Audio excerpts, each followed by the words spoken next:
Okay, we're here at Granny's Legacy Patterns and we are working on our Lois, which is our tabletop for November. And the first thing we did was based an outline for our flowers. So you've got little V's here that you'll be stitching with red.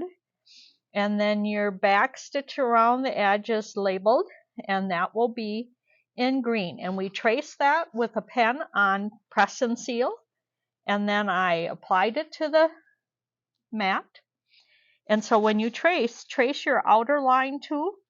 That way you'll have a placement for putting it on your mat. So I've did all the stitching, and now we just remove the press and seal.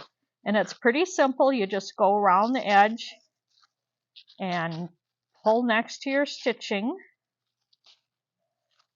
and remove that press and seal.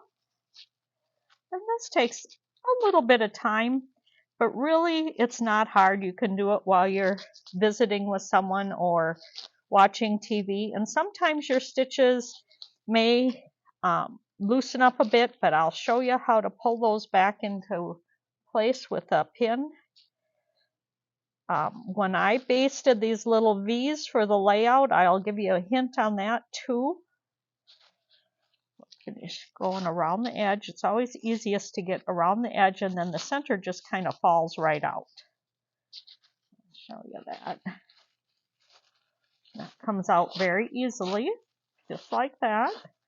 And I've got 3 stitches that are a little loose, so I'll just take a pin or my needle and just go in and repair those stitches very easily by pulling on the back. So you can pull those back into place very easily. So mark where you are and give a little pull.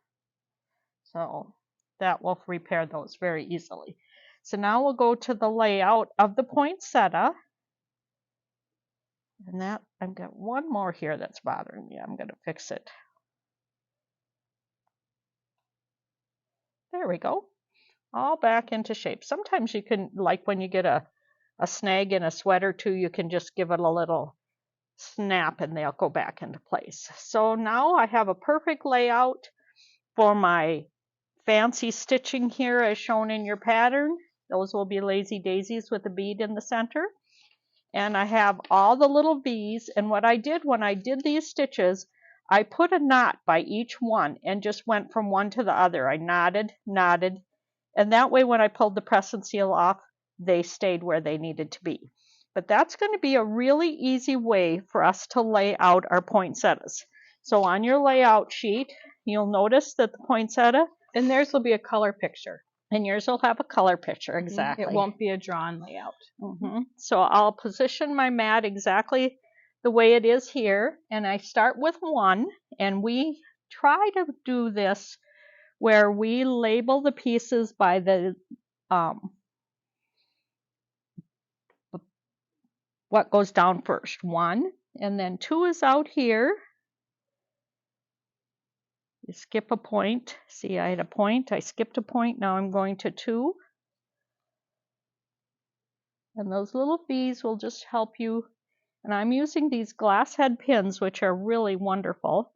2 and then 3. Skip a point, 3.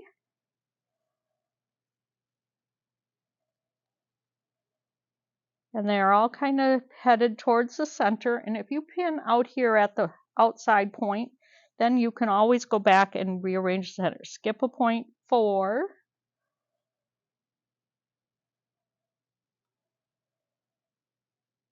So once again, I'm pinning on the outside point so that if the center needs to be moved a little bit, we can rearrange those. Okay, I skip a point, and 5 hangs off a little. So when I do 5, I am going to fold this back so only the inside. You can see I've left the paper on, and I only want to steam the inside. I don't want to do anything with the point because this design is a little bit unusual. The poinsettia is reaching out over the edge of the mat, which is, I think, a really fun design element. So now we have 5. Now we go to 6 is this point over here. Place that on.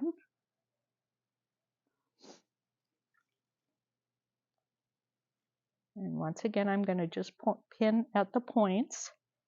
And then 7. And you see, by having these layout points, it's so simple to put your petals down. Then we have 8, which is this one that's hanging over 2. So 5 and 8 are going to be hanging over ones. So only fold the inside back about halfway, and then position it on your mat. So as you can see, the paper is still under this point because I don't want to fuse that to my ironing mat. So 9. Oh, I'm missing 10. My 10 is wrong. Oh well, you get the point on our poinsettia. I'll find my 10. From somewhere between here and there, I lost my 10. Oh well.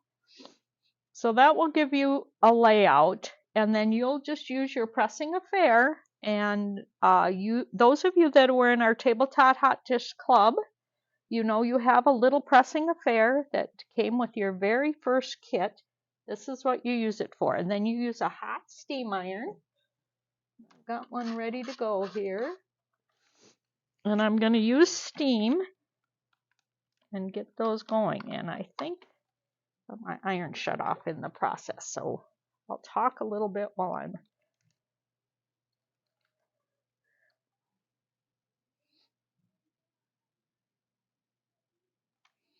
so you'll want to get those all steamed down, and then you can go back and remove the paper under the rest in a little bit.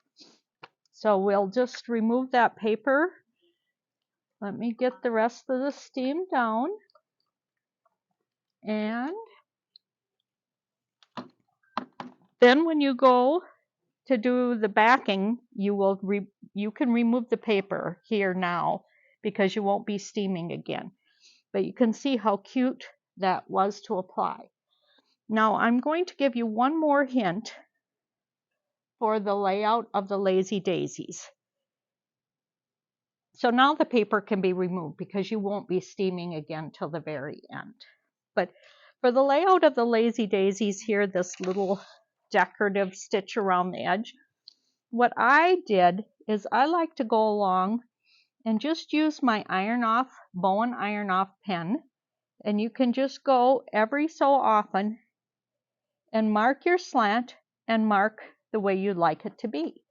And if you don't like that, if you say, oh, that's way too close together, you can just take your iron and you can iron that right off and then go at laying that out again. So that is how we laid out our poinsettia called Lois for our November tabletop. And it is so darling, and I can't wait for you to see it completed. Thank you for joining us at Granny's Legacy Patterns.